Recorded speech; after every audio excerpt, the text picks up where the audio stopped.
Welcome to War Journal, Flames of War. And this podcast is our thoughts and discussions about the Flames of War games and other related interests. This episode is brought to you by Tracy George and Chaos Magic.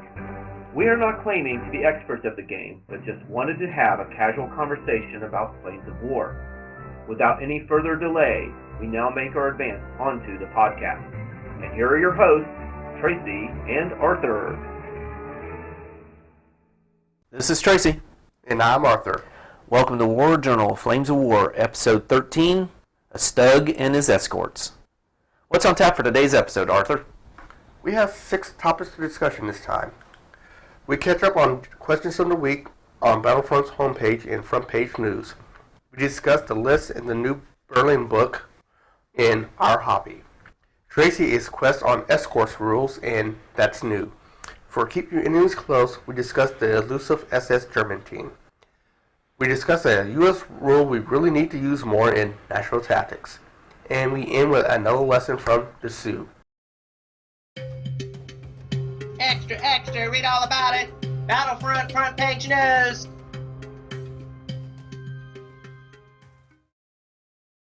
Alright, so we're going to go to Battlefront's front page, as usual.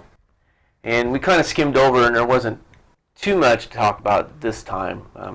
They got some Cromwell coming out, and they talked about some Gen Con stuff.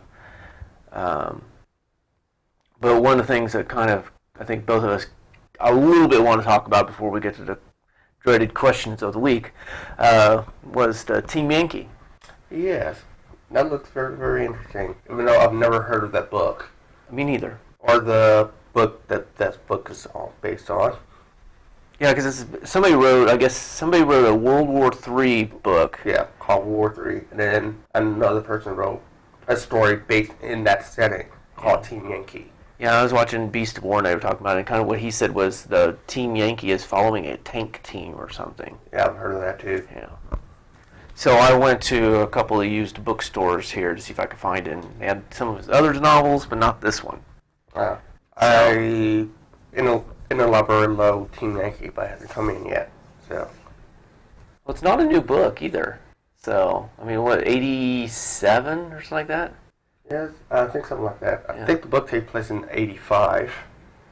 Yeah, so it's not a new book, so maybe it's just been checked out. I don't know. Like you, I've never heard of this thing. I just kind of wish they would have picked a different name. Yeah, just...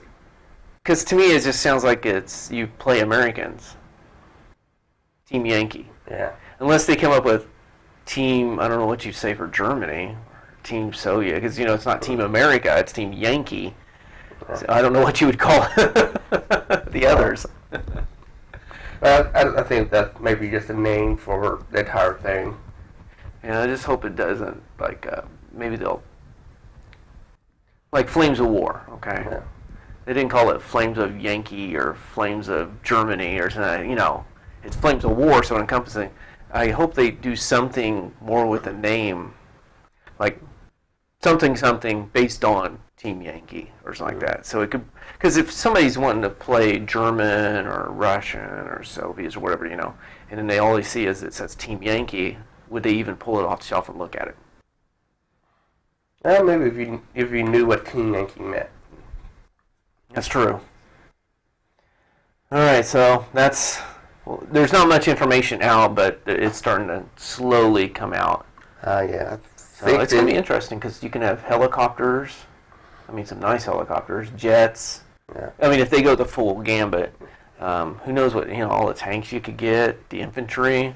Yeah, for planes, so you could use, minks. That's always been my generic picture of, evil plane. It's a mink.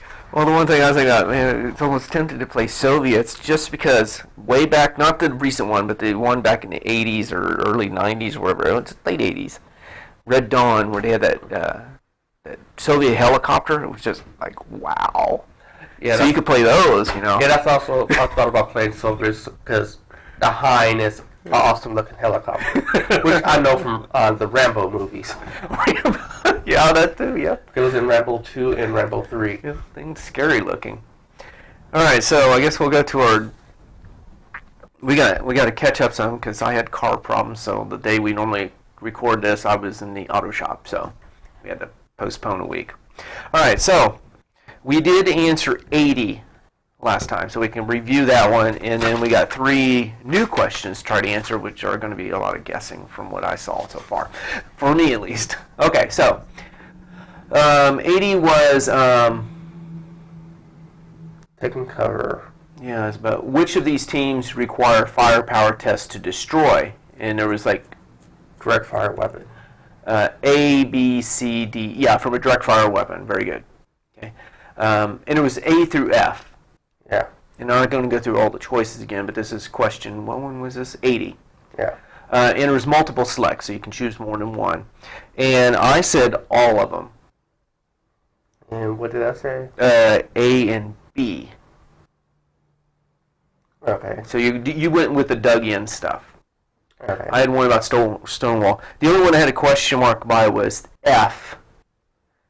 If the stone wall gave cover to the model, yes. If not, no, you were shooting over because they weren't right next to the wall.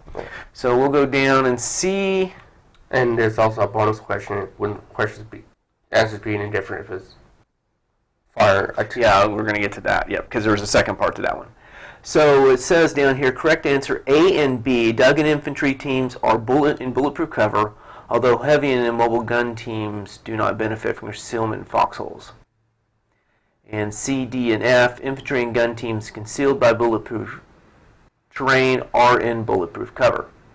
Vehicles are excluded, so can only use wall for concealment, which I think we talked about that. It didn't matter about their bulletproof cover or not because they got armor. So I think it's A, B, C, D. It looks like E didn't make it, which I think was the vehicle. Oh, that's the one I said unarmored. Oh. But they got a 3+. I thought they would get it. I mean, they don't have an armor save, but they have an infantry save. Vehicles are excluded. You need a firepower test to destroy. So you don't need a firepower test to destroy. So you still get your save if you fail your save. I do not need to make a firepower test to destroy you. But if you fail your save as an infantry, I would. And then the other one was, then the bonus question was, what if it was an artillery bombardment? We were both like, linear terrain doesn't count. So we were both A and B on that one. And there it is, bonus A and B. So we had that one. I didn't know about that unarmed vehicle thing. I thought it counted like infantry because they had infantry saves, so they'd have to do a firepower test. I guess they don't. Oh, interesting. So, Really? Yeah. So it makes unarmored vehicles as transports even worse than they were. Because I remember when I did the videos on transports, unarmored transports weren't the greatest things to take. They were cheap, but man, if it even gets hit, I think your guys have to make a save. wow. Every guy in there, if it gets hit. But where if it's armored, it's only if the thing gets destroyed or whatever. Something like that. So, yeah. All right, so we are now heading to new territory with 81. It says, an infantry company contains an HQ support platoon with a number of gun and infantry teams in it. How many gun teams are needed in order to retain at least part of the HQ support platoon instead of attaching out all of its teams? So it's one choice, A, B, C, D, E, F, G. Oh, I shouldn't have said it. Okay. I was just going to say it's 1 to whatever, but G's different. Okay, so A, 1, B, 2, C, 3, D, 4, E, 5, F, 6, G, 0. Why they didn't start with 0, I don't know. So basically 1 through 6 or 0 would be the answer. So an infantry gun team contains an HQ support with a number of gun and infantry teams in it. How many gun teams are needed in order to retain at least part of the HQ support platoon instead of attaching out all of its teams? You know what? I've hardly ever done any attachments, and it's only been one bazooka guy, and I'll attach it out to an infantry team. Yeah. Germany's got their own little special rule on attachments, where they can make like a whole new. They take the second in command deal. You know, that's something different. Yeah. Yeah. So this one, this is gonna be a big guess on my part. Okay, I'm gonna go with that. I'm going G. G. I'm gonna go A. So you're saying 0, I'm saying 1, and the answer is B. So we need 2. So I guess you have to attach one out and you can save one? No, you need to have at least 2 left after you attach. Oh. That's what the question is. Oh, see, you never really attach out, so. I have no idea, but. So 2. Okay. That was something I had no idea. I think this next one's one I don't know about either. Yeah, because this has to do with something with bunkers, and I've never played bunkers. I played against it once, I think, against you, and that was it. So this is going to be interesting. An independent warrior infantry team is selected as the aiming point for an artillery bombardment. The artillery is ranged in on its first attempt. A Tobruk pit is under the artillery template and within command distance of the warrior team. Which of these statements is true of the situation below? So again, this is multiple select. There's only 3. So we have A, the warrior may join the bunker. B, the artillery can roll to hit the bunker. C, none of the above. All right, I'm going to go with that one. Okay, my guess is C. I'm saying C too, because if I think I remember right, I never artilleried your bunkers because I think they're immune to it. Yeah. So yeah, I don't think a warrior could join bunker either. Yeah, and if it's in command distance, but it didn't say the warrior was under the template either, so that's why I kind of canceled that out. But we'll see. C. Hey, we got it right. Yeah. I don't know if either of our claims are correct about why we got it right, but we got it right. Yeah, I'm pretty sure like the bunkers are immune to. Because I remember when I was shooting, he had like machine guns in there, and I just never shot. No, I didn't even think I shot my tanks at him too much. I was more going after your men. Yeah, I forget the exact rule, but yeah, it's been so long. We only played that one time. Want to look up the rule? Yeah. All right. Well, looked it up, and 2 things we found out. Bunkers are independent teams. I didn't remember that. But they can never join other platoons or be joined by independent teams. So it's kind of like an airplane. Yeah. It's an independent team, but it can't join anybody, and nobody can join it. Yeah, so that's why A was wrong, which we got right. And the thing with bunkers, you need to be able to draw a line of sight, and you need to be within 16 inches to shoot at it. So that takes care of the artillery. So yeah, most likely artillery is not going to be within 16 inches. Yeah, because artillery is usually set up in the back, and bunkers can't move, so yeah, it's very unlikely to be within 16 inches to be able to hit that. Actually, I think you would do a direct shot if they're that close. Why not do a direct shot? Mm. You know, I think you'd have a better chance. Because I can't remember all the rules about the bunker, but it's you'd like shake them or pin. You can't pin them. Mm. And you need to roll a skill test to hit a bunker. I can't remember. Not modify in any way. Oh, you cannot use stabilizers, volley fire when shooting at bunkers, unless specifically stated. Oh, there's a lot of bunkers. And it just so happens they just released like a bunker on the front page. I guess it was last week. Oh. The Panzer IV bunker. Oh, because we're getting to Berlin, probably. Yeah. Oh, yeah, they had the Panzer turret on top. I remember that now. Yeah. Yeah. Yeah, the problem is why I didn't look at bunkers too much is I never really ran into them, but I guess the only one I can get is... Well, I guess I could get some if I went fortified.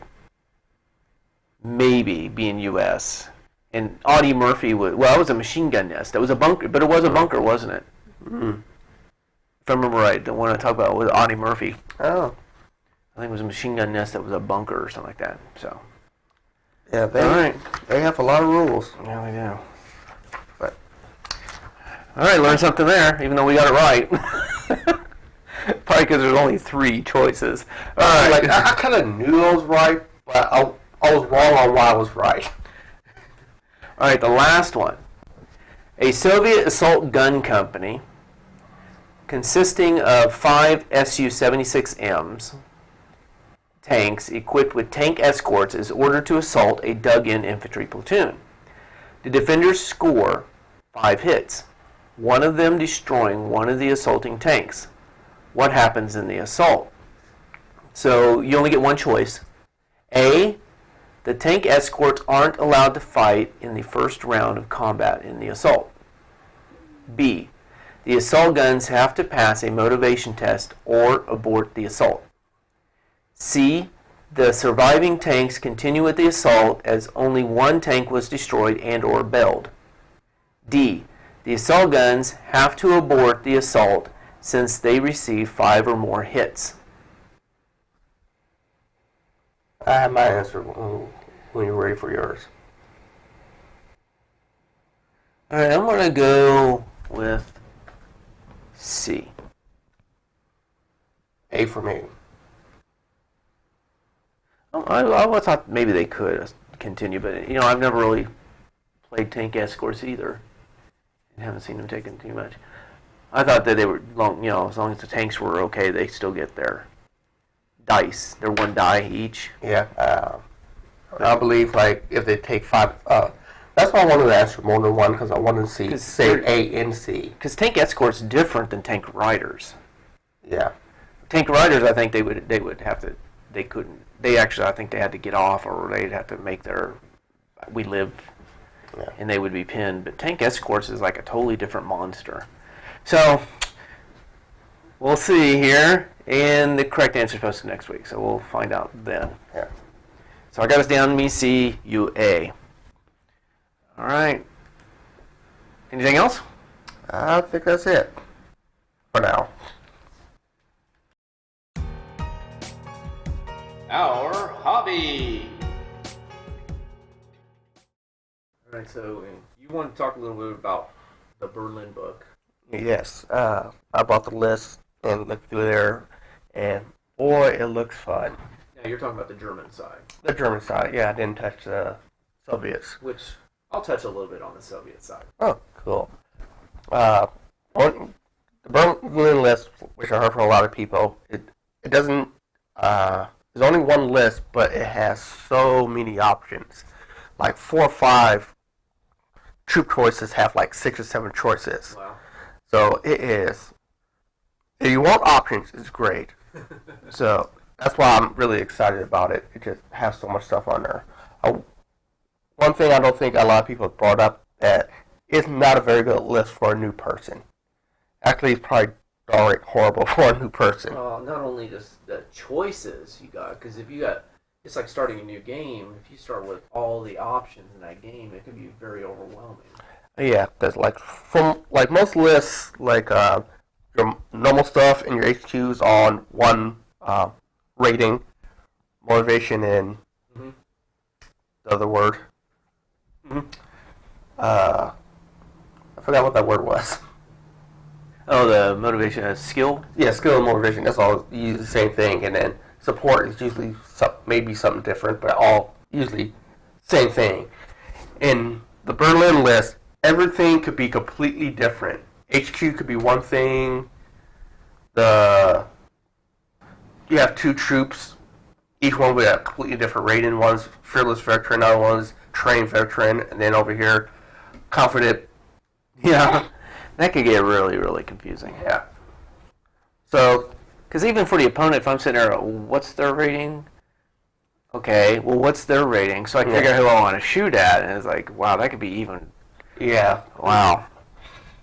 So, like, for me, I don't think I'll plan on actually using the Berlin list, even though I like it, until I have more of things in that list. So it's a lot easier to go I know I have these, and then here, well, you want to know their rating, and can just read it off, as opposed to like how we normally play a lot of proxies. So like, okay, I believe those were. Did I have this with this? I think with this. That means. So yeah. If I'm ever going to use that list, one thing, I have the file so I can make up a list, send it to you, and have you print it out. Because a lot of games I just have written my list. Yeah. For something like that, I actually need to print out because it is so confusing to try to play with something like that without it. Well, it kind of reminds me of the Desperate Measures, which I think when you first started, you kind of looked at it, Yeah. playing Germany, where you had all these choices, but I think they all had the same rating, pretty much. This one's that plus. That's what makes it probably really hard for a new player. Well, I think for a veteran player, too, if you really think about it. That's true. And also, like you said, it'll also be rough for our opponent who don't know what that is. Like, but for now, like, since I already know, like, my favorite platoon I forgot the name of, I know their rating. Yeah. So, if I use those, I know what they are, but still, like, the Hitler Youth Group, like, I think they're Fearless Train.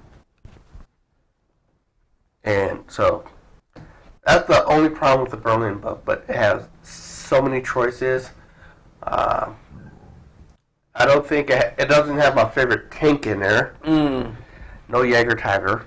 I do have just Tigers in it, and I think there's a Panzer option and Panzer IVs. Stugs. But no Jaeger Tiger.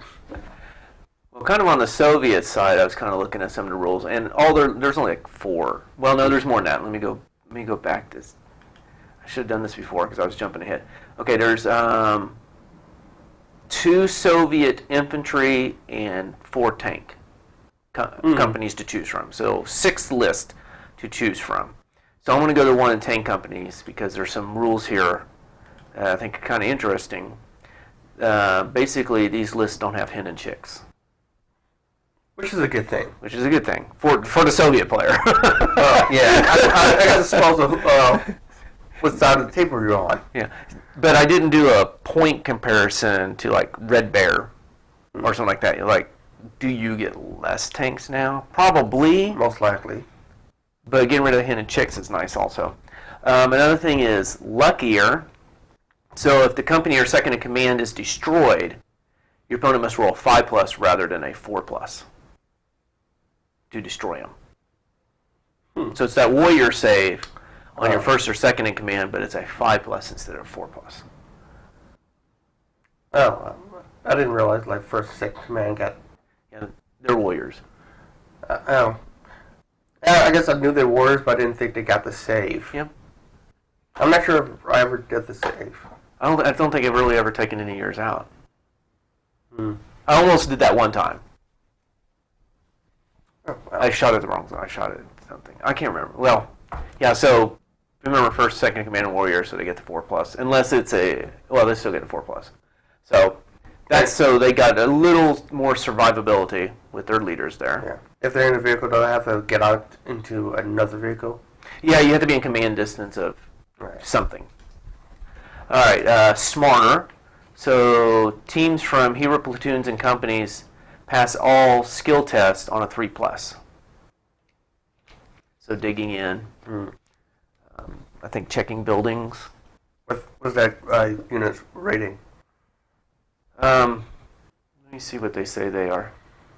I have to go back. They are fearless trained, so they normally do 4. Okay. So it's just on skill tests, not motivation or anything, just skill tests.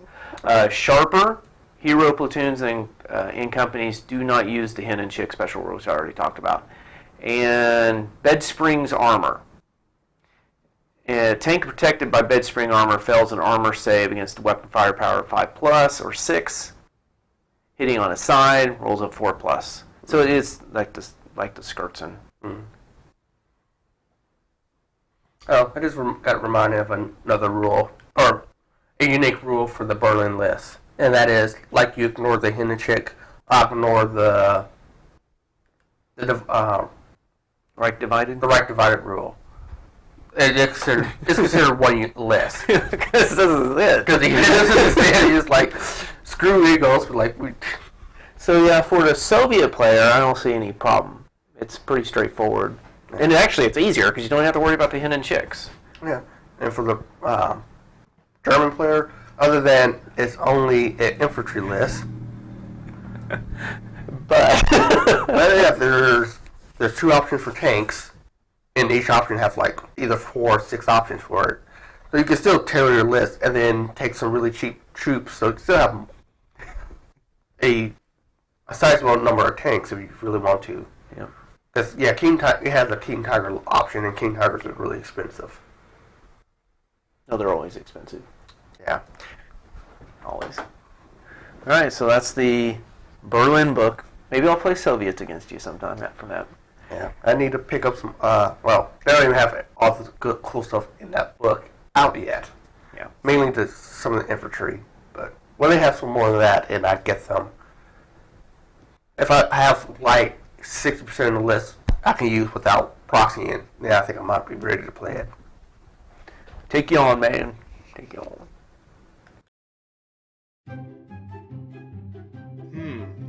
That's new. All right, so Arthur, you wanted to bring something up this time on That's New? Yeah. Saw some other videos about forced me to look things up, and I'm like, I didn't know that. I don't know where in this list that has them, but I'm sure someone has them. I'm using, for tanks, Stug G's late, Okay. which has coaxial machine gun, a whole mounted machine gun, and a main gun. Okay.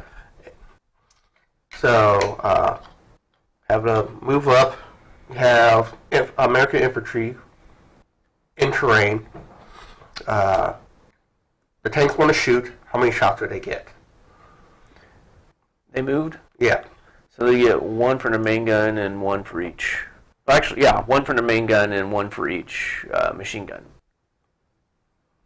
You'd be correct if they were turreted. Oh, yeah, the whole mounted machine gun does not get to shoot because the whole mounted weapon shooting. Okay. Yeah. And then also if it had an anti-aircraft, if the main gun's shooting, it wouldn't be able to. Yeah, so you can shoot the main gun, and then you can shoot the coaxial. So you get 6 shots. Okay, same thing to move forward. Because you're shooting 3 vehicles is why you're getting 6 shots. Yeah. Just want to make sure. Okay, Yeah, so, yeah, So yeah, I was that's like, wow, 1 vehicle's going to get 6 shots? No, okay. So, Yeah, I have so 3 you've got 3 Stugs down 3 there. coaxial. Each one shoots the main gun. Each one shoots the coaxial. Okay. Okay, same thing, but they have tank escorts now. How many shots do they get? I think the tank escorts give them, I want to say 2 shots, but I don't know if that's right. But I know they can shoot at different targets. Which is different to tank riders. I'm going to go they get, I think they only get 1 shot, but when they're assault, I think they get 2. Okay, I'm going to go with 1 shot. They get 1 shot. You're correct. The tank escorts get 1 shot each. The main gun gets to shoot. The coaxial gets to shoot. However, Germany has a special rule that tank escorts can fire the whole mounted machine guns. Wow.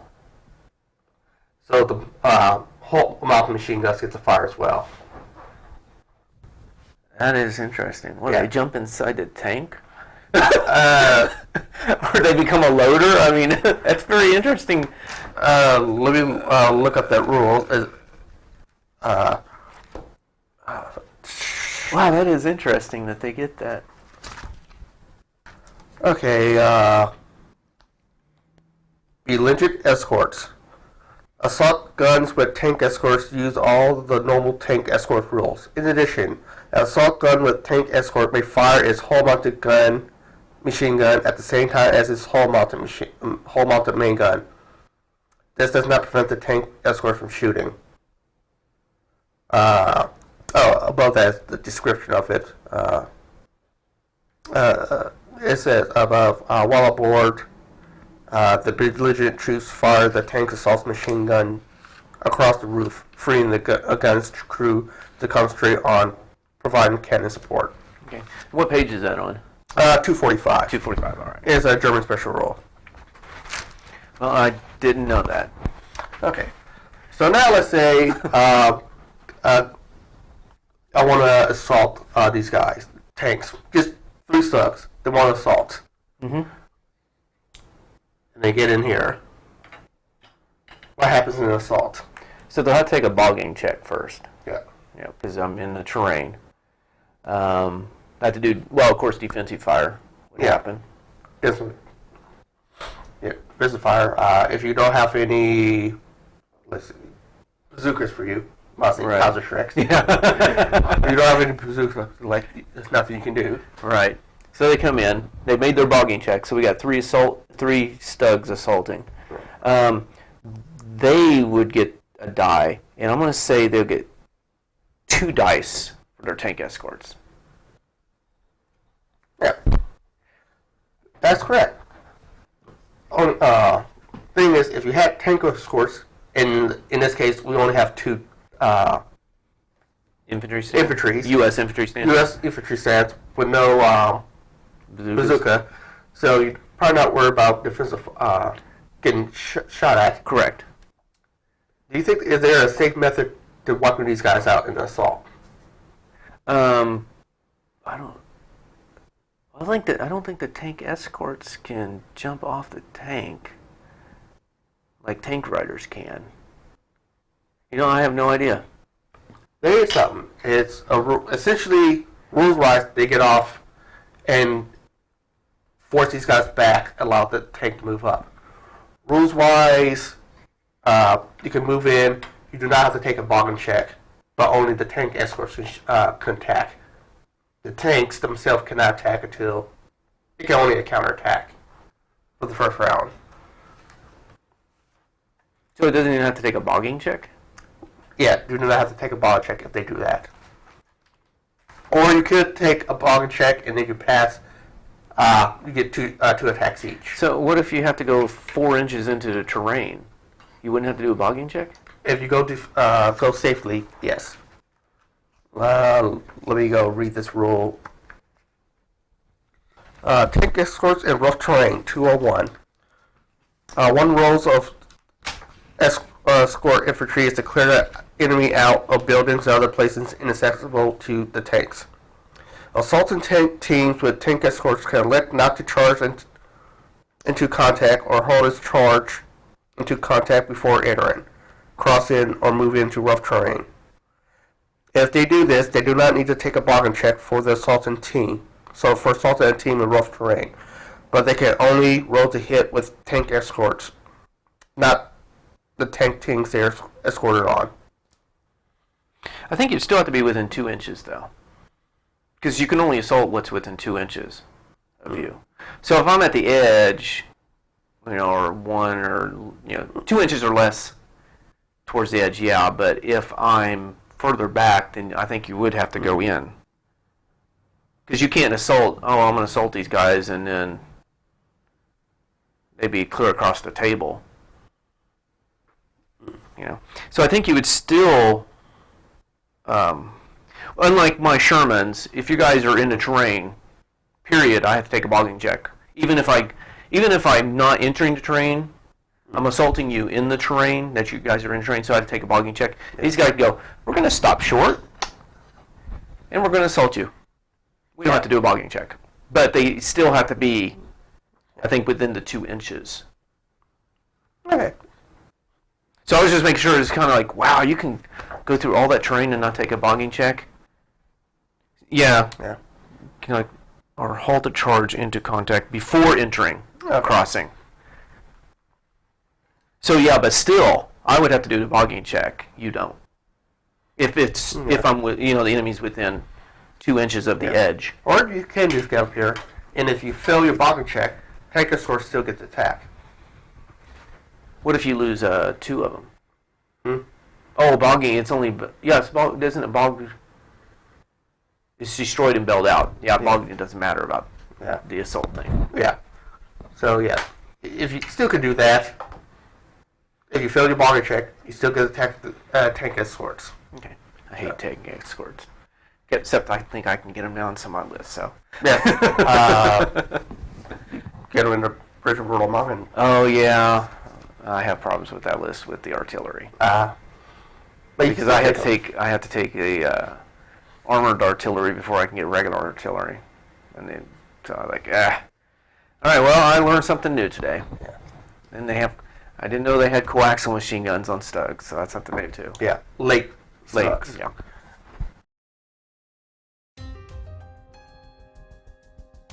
Keep your allies close, but keep your enemies closer. All right, with keep your enemies close. What am I supposed to be close to this time, Arthur? Well, I'm going to talk about the Panzerfaust trap teams. Okay. They're in the Bridge-Remagen list. The only one that uses the SS one. They're fearless trained, and they have a lot of unique rules. They bought with a part of the HQ, and I can take up to 4 of them. Okay. Panzerfaust teams are never deployed at the start of the game. Instead, at the start of any movement step, the owning player may place a Panzerfaust trap teams in any terrain feature in their own deployment area or no man's land, such as the teams not within 2 inches of the enemy. Okay, now I remember these guys. Yeah. Now I remember because there was the one battle report, and actually the last couple of games we played, you had them. I don't know about the last one, but there was a couple of games in a row you had them, and you kept. I had my Shermans like in the woods smoking or shooting your stuff, and they'd pop in behind the Shermans. Okay, go ahead. I know who these guys are now. Yeah. They may not be deployed within 8 inches or in line of sight of a recce team that's not blocked down, bail out, or at the double. Okay. If they're friendly teams within 4 inches of the trap team, they may not fire or launch assaults. It must immediately break off assault when assaulted. So yeah, they work alone. I can't have other people with them. But basically, I don't deploy them. I just wait until like, okay, you're near that terrain feature. They're here now, and now you're within range of their Panzerfaust. And then I can assault you. Yeah, because you were popping in behind me, Yeah. behind my Sherman. So, we'll do your side armor now. And another rule they have, well hitting, as long as the Panzerfaust trap team remains where it's deployed, it's always counted as in bulletproof cover. If the Panzerfaust team moves for any reason, no longer benefits for well hitting. Wow. And fanatical Faustmen. Panzerfaust teams are independent teams. However, they may never join a platoon or other independent teams. Unlike normal independent teams, Panzerfaust trap teams may launch assaults. I thought they said they always broke off from assault. If I'm within 4 inches of ally. Oh, okay. So they pretty much do not attack if they're nearby. So the thing with them is, I got to remember if they're on the table is where your deployment zone and where's no man's land. Yes. No man's land and women's zone is really important.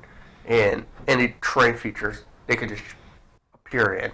Yeah, I ran into them a couple times. Well, they ran into me actually. Yeah. I think I rode really, really poorly with them, but still. Yeah, you did. Yep. And then I think in that game we didn't have as much terrain as we sometimes did play with.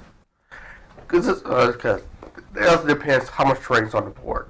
Right. If there's a lot of terrain, then there's almost no way you can come at me without being within danger zone of them, just like they're here. And the other thing about them is like I don't have to. Yeah, I can deploy any of them, so I can have up to 4. But I don't have to deploy all 4 here. I just like, I think one could take you out. I'll place one here, and just save the other 2 for later. So how much do these guys cost? 20 per team. Well, one of the things that you just have to remember is also then you can't count them towards how many platoons you have. Oh, they're independent teams, so they don't count. Yeah. Well, also being independent teams. And they are on the ground Yeah. and in cover. What is that rule they have? Like, it's kind of like the recon thing. Oh. Isn't it like if they don't move or something like that, they... Oh, they're always in bulletproof cover if they don't move. But one of the big things is trying to assault, so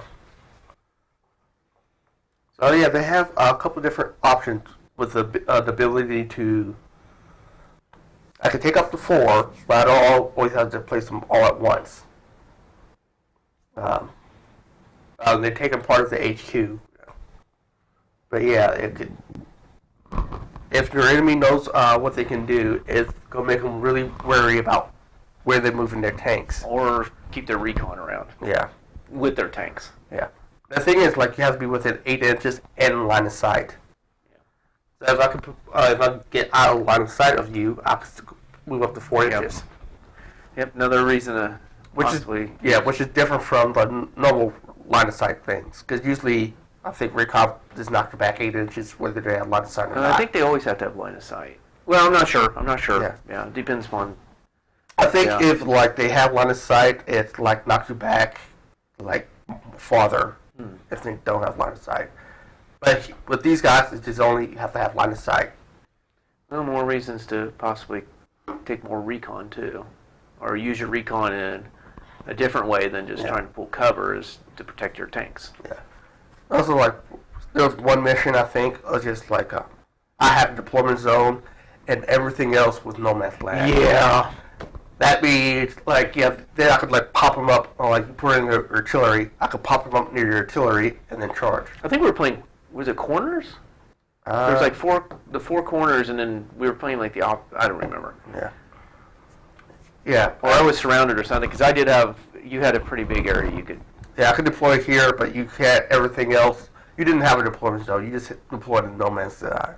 Which, for them, means I could deploy pretty much anywhere. I remember that now. So that worked to your advantage with them. I think I couldn't just deploy next to your artillery because you kept having recon right next to it. I'm not sure if you knew that or not, but I was like, kept lecturing, like, I need to out. And I could just pop up and just like kill these. Well, I'll remember this next time. If you bring those trap teams, I gotta watch that no man's land. And of course, always your deployment zone. You know. I don't play the SS list that much, but one reason, I think the whole reason I did play with them because that's the only way I can use the trap teams. Yeah, pretty interesting little unit. Yeah.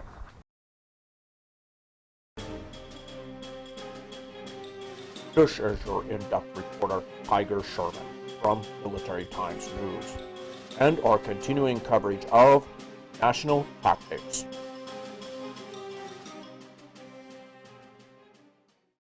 All right, for this one, I'm going to go back to an infantry rule for USA, and that's called Truscan Trot. And it's named after a general that was named Truscott. So it's Truscott Trot. And I guess he, like, during the war, was really pushing his men, keep moving, keep moving, keep moving, so they would move further than normal. And so what it basically means is infantry and man-packed gun teams. Normally when you move at the double, infantry teams, how far can they move? What, be 12? 12, yeah, just double, right? Okay. These guys can move 16 at the double. Wow. So unless they got some other rule, USA infantry and gun teams, if you move them at the double, can move 16 inches. And there's nothing that could reduce your movement for infantry. Well, there's some terrain. Of course, you can't go through terrain. Uh-huh. And stuff like that. And it has to be the most direct route, stuff like that. But, yeah. Well, that's kind of crazy. Yeah. So it's a quick, that's like a light tank. At normal movement for a light tank, these guys are cruising across the board. So think about that. If you can move 16 inches, you can really put a lot of pressure on. I mean, like, U.S. units have that off. It's all of them. Wow. Because it's a general USA rule, unless it says they don't have it, which I don't think I've ever ran into a USA list that says they do not have the Truscott Trot. Like, I should definitely use that more often. The only thing I'm worried about is getting shot at. True. But, like, one thing you can do, like, I guess you just do like the horde. You know, you have a bunch of these. You know, 2 of these units just come crying. You know, bonsai, bonsai. You know. Yeah. I also know like the one game we play. I think you lost is like you have Easy Company. You just have them set on objectives, and then you try to take the objective over here with tanks, and eventually they got wiped out. Yeah. So like if you have that rule, one team like could run them really fast up, and then your artillery, which wasn't really doing much, dropped smoke on them. So it's really hard to shoot at them. Yeah, that's true. Because if the tanks would have rushed up there and the infantry is rushing up there, Yeah. of course you can't take an objective if you moved at the double on the next turn. That's true, but like you still need to get them over there to do something. Yeah, it's one of those things that you don't think about because it's not written down. Yeah. You know, in your list of, oh, I got this, you know, because it's just a general USA rule. Like a stormtrooper move. Yeah. Yeah, it is in your list. Doesn't say, and tank this has this gun, machine gun, this gun. Oh, and stormtrooper move, infantry or you know, rifles, stormtrooper move. No, it doesn't. So it's one of those things you just have to remember. Wow, 16 inches. Yeah, instead of normal 12. Yeah. Well, how long is a table? What, 4 feet? Normally the width. Yeah. And you're up normally further than that. Yeah, but yeah, that's more. So maybe 20 in. You know, even if you count, you're only 4 inches. I mean, you're going up 20 inches. Oh yeah. From the back edge, 20 inches up. That's almost halfway across the table. And if you're even further up. Yeah. And if you really need to get the move, we've been in games where you realize your flank is breaking. You need to get stuff over there. That is really good for that. I have to remember that. Like, it's just one of those things that, when I was looking for something to talk about national tactics. Well, I totally forgot about the moving at the double and getting, instead of 12, going 16. So it's almost like what was that fast tank? Oh. Where if you go at the double, you get to go more than you would normally get to go. Yeah. I think like I think it was a Soviet tank that it would move it. Normally it could only move 24 inches, but because it was fast tank, it can go like 32 at the double. Yeah. But if you ever do play like a list and then you swap the list and play again, I need to remember that. Me too. Yeah.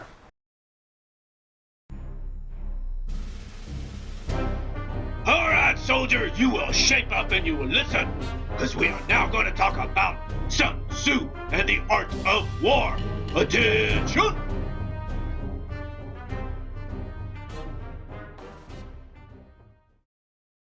All right, so continuing our look at Sun Tzu, back to chapter 1. We left off last time. We were in lane plans, and we got to number 4, which was the list of what's coming up, which are the moral law, heaven, earth, the commander, method, and discipline. So in this one, we're going to kind of go into what do these mean? What do they mean by moral law? So some reason they put 5 and 6 together. So 5 and 6 is the moral law causes the people to be in complete accord with their ruler, so that they will follow him regardless of their lives, undismayed by any danger. Well, that's pretty much, for the most part, that's what your men do on the table, unless they fail their motivation. Yeah, that's true. So there's not much, as far as tabletop gaming, there's not much this applies with. Yeah. Because you can't control the dice sometimes. All right, so number 7, heaven, signifies night and day, cold and heat, times and seasons. Sometimes you have control, and sometimes goes, we're fighting at night. I need to get some of those lists. Well, I think you could in that knock Jaeger. Yeah, cool. Yeah. Or not. Knock, what is it? Not Jaeger. I was right then, yes. Knock Jaeger. Yeah, I just kept saying the name of Piece of war. Oh, not Wolfen. Yeah, I was like, I'll say that. I say his army. Like, ah. All right, so heaven's not a lot of times what you think it is. You think like a deity or something like that, but actually it's just. Well, we thought it was the weather, but it's a little more. It is the weather, yeah. No, it's a little more night and day cold. Okay, then Earth. Now this one's not as difficult to understand. Earth comprises distances, great and small, danger and security, open ground and narrow passes, the chances of life and death. So some of it was a surprise to me. I mean, Earth is, open ground and narrow, but some like the danger and security and life and death. I think life and death pertains to where you move in on the battlefield. Yeah, the chances of, yeah. And distance. Quicksand, like quicksand, or well, also could be the well, I guess I don't know if it means like, okay, there's a huge unit over there, and you have 2 men going against them. Would that be part of Earth, being part of the chances of life and death? I think it's more in terms of like needing like go really fast across terrain, but that terrain's difficult and got good chance to get trip fall, or play in the desert or somewhere, quicksand or. Yeah, they kind of. I'm kind of looking at a note here somebody put. I got a book with notes in them, and kind of what they said was, for Sun Tzu, heaven and earth conjure the conditions and the situations as much as the physical terrain, whereby moral law is made manifest and played out. So it sounds like it's more than just the terrain; it's the situation you're in. Interesting. Okay, number 9, the commander. So the commander stands for the virtues of wisdom, sincerity, benevolence, courage, and strictness. Should. Go like, I am all these when I play the game, Arthur. That's not quite what they mean by fantasy game. Oh. Okay.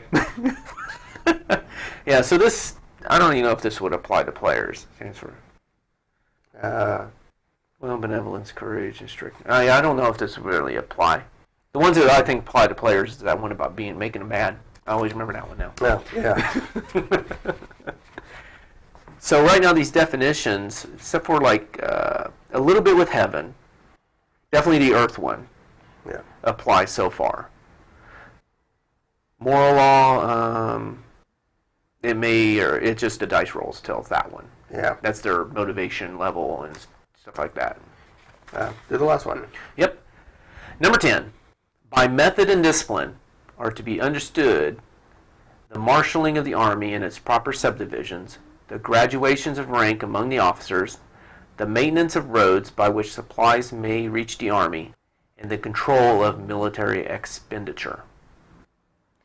So this really wouldn't apply too much to our army list because it's all set up. In terms of tabletop games, I'll be referring to list building. That would be the big one. Is list building and talk out of that. Which that's kind of built into the game. So yeah, these definitions are quick and sweet. But as far as tabletop, I can see only really 2. Well, I guess that one about the moral law. If you take an army that's conscript, reluctant, you look at that moral law. You're going to be paying for it. Yeah. I think the methods and discipline. List building is important enough not just to ignore that. Depends on what they're talking about, but yeah, I think. Not only that, I think also maybe how. How they're going to do something, and then how well trained they are to do that job and follow orders. Because they did talk about the maintenance of the road, so supplies can get through, which would be a method. And then discipline comes, following the ranks. Who's in charge, you're going to follow their orders. and control, of it. So I don't know. That's kind of the. That's I'm still thinking list building, and as well as maybe a little bit how you deploy your army. That's true too. Yeah. That can win or lose a game for you right there. Yeah. All right. So what we'll do is we'll continue next time with number 11 in this chapter. Well, that wraps up another episode of War Journal, Flames of War. Your hosts, Arthur and Tracy, thank you for listening to this episode. You can find us on iTunes. If you like the episode, please subscribe and leave a positive review. You can find us on Facebook at Flames of War. And please like us. In addition, you can follow us on Twitter at warjournal_FOW. You can also find us on YouTube. Search for Tracy George, Flames of War. You can read Arthur's blog at chaosmagicwizards.blogspot.com. Finally, you can email us at warjournalflamesofwar@gmail.com. War Journal Flames of War is all one word, so no spaces are required. Also, please share the show on any social media of your choice. So, until next time, as always, have a good game.